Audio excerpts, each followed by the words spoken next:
हनुमान और रावण का महामुकाबला बहुत समय पहले की बात है। लंका के राजा रावण ने तीनों लोकों, धरती, आकाश और पाताल पर विजय प्राप्त कर ली थी। वह इतना शक्तिशाली हो गया था कि उसे अपने बल पर घमंड हो गया। एक दिन वह अपने विमान में बैठकर सीधे ब्रह्मा जी की सभा में जा पहुंचा। देवता, अर्षे, गंधर्व सब वहां मौजूद थे। रावण ने गर्व से कहा, मैं तीनों लोकों का राजा हूँ, कोई नहीं है जो मुझसे लड़ सके, मेरा कोई शत्रु नहीं बचा। सभा में एक क्षण को सन्नाटा छा गया। फिर ब्रह्मा जी मुस्कुराए और बोले, रावण, घमंड अच्छा नहीं।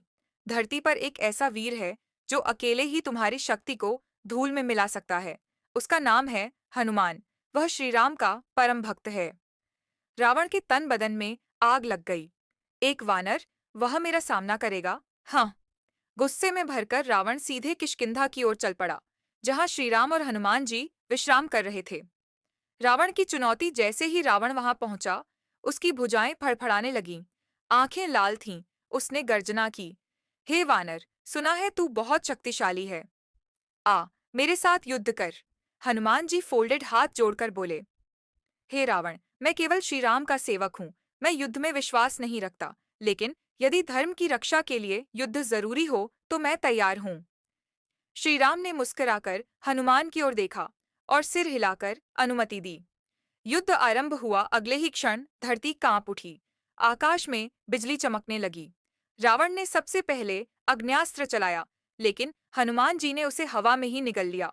फिर रावण ने नागपाश चलाया, पर हनुमान जी ने उसे तोड़ डाला।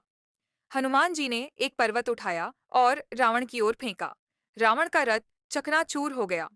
रावण ने एक साथ 10 हाथों से तलवारें चलाईं, पर हनुमान जी की फुर्ती के आगे वे सब व्यर्थ रहीं। अंत में हनुमान जी ने अपनी गदा उठाई और पूरी ताकत से रावण पर प्रहार किया। रावण दूर जा गिरा और भूमि पर मूर्छित हो गया। अंत में अहंकार का अंत। जब रावण को होश आया तो उसने अपनी आंखें खोलीं और हनुमान जी के सामने सिर झुका दिया।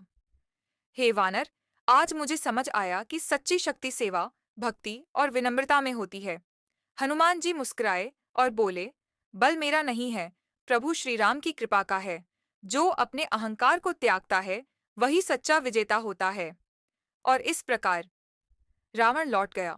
उसका घमंड चूर हो चुका था।